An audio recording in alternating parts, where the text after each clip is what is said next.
അവിടെ ഏത് ഫാക്ടറായിരിക്കും ശോഭാസുരേന്ദ്രൻ സ്വീകരിക്കുക? അല്ല, ഇത്തവണ ദേശീയ രാഷ്ട്രീയത്തിൽ ഞാൻ മനസ്സിലാക്കുന്നത്, ഞാൻ പറഞ്ഞല്ലോ, നരേന്ദ്രമോദി എന്ന് പറയുന്ന ഇന്ത്യയുടെ പ്രധാനമന്ത്രിയെ എതിർക്കാൻ വേണ്ടി മാത്രമായിട്ടാണ് രണ്ട് മുന്നണികളും ഒരുമിച്ച് പ്രവർത്തിക്കുന്നത്. അങ്ങനെ രണ്ട് മുന്നണികളും ഒരുമിച്ചാൽ ഒരേ ഗുണം മാത്രമേ ഉണ്ടാകൂ എന്നുള്ളതല്ലേ? അതായത് ഇടതുപക്ഷം പറയുന്ന അല്ലെങ്കിൽ വലതുപക്ഷം പറയുന്ന ഈ രണ്ടും തമ്മിൽ യാതൊരു വ്യത്യാസവുമില്ല എന്നുള്ളത് ജനങ്ങൾ മനസ്സിലാക്കിയാണ്. ഇന്നലെ തന്നെ രാഹുൽ ഗാന്ധിയും സീതാറാം യെച്ചൂരിയും എത്ര സ്നേഹത്തോടു കൂടിയിട്ടാണ് മുട്ടിയുരുമി ഇരുന്നുകൊണ്ട് ചെവിയിൽ കഥ പറയുന്നത്. അപ്പൊ കേരളത്തിലെ ഇത്രയും വിദ്യാസമ്പന്നരായിട്ടുള്ള ആളുകളുടെ മുന്നിൽ നരേന്ദ്രമോദിയെ സ്നേഹിക്കുന്ന ഭാരതീയ ജനതാ പാർട്ടിക്കും NDAക്കും വോട്ട് കൊടുത്താൽ അവർ ചിന്തിക്കില്ലേ വലിയൊരു മാറ്റം കേരളത്തിലുണ്ടാകും?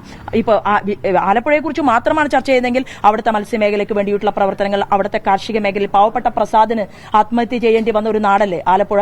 കാരണം കർഷകർ അവർക്ക് വേണ്ടിയിട്ട് അവർ അത്യുദ്ധാനം ചെയ്യുന്നു, കൃഷിയിടത്തിൽ പണിയെടുക്കുന്നു, അവർ കൊടുക്കുന്ന നെല്ലിന് പോലും വില കിട്ടാതിരിക്കുന്ന ഒരു സാഹചര്യമുള്ള ഒരു പ്രദേശമല്ലേ? ഭീകരവാദ പ്രവർത്തനത്തിന്റെ പറുദീസയായിട്ട് മാറിക്കൊണ്ടിരിക്കുന്ന ആലപ്പുഴയിലല്ലേ രഞ്ജിത്ത് ശ്രീനിവാസന്റെ അമ്മയ്ക്ക് മകനെ നഷ്ടപ്പെട്ടത്, ഭാര്യയ്ക്ക് രഞ്ജിത്തിനെ നഷ്ടപ്പെട്ടത്, കുട്ടികൾക്ക് കരയേണ്ടി വന്നത്.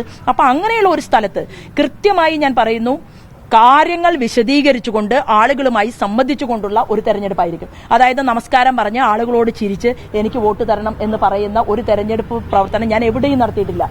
ഞാൻ എപ്പോഴും സംസാരിക്കുന്നത് ഞങ്ങൾ ഇന്ന കാര്യങ്ങളാണ് ചെയ്തിട്ടുള്ളത്, അതുകൊണ്ട് ഞങ്ങളെ സ്വീകരിക്കണം എന്നുള്ളതാണ്. അപ്പൊ എനിക്ക് തോന്നുന്നില്ല, കാരണം ആറ്റിങ്ങലിനേക്കാൾ വലിയ ഒരു ഇടതുപക്ഷ കോട്ടയാണ് ആലപ്പുഴ എന്നുള്ള ഒരു ധാരണയൊന്നുമില്ല. അവിടെ മാറി മാറി ആളുകളെ പാർലമെന്റിലേക്ക് പറഞ്ഞയച്ചിട്ടുള്ള ജനങ്ങളാണ്.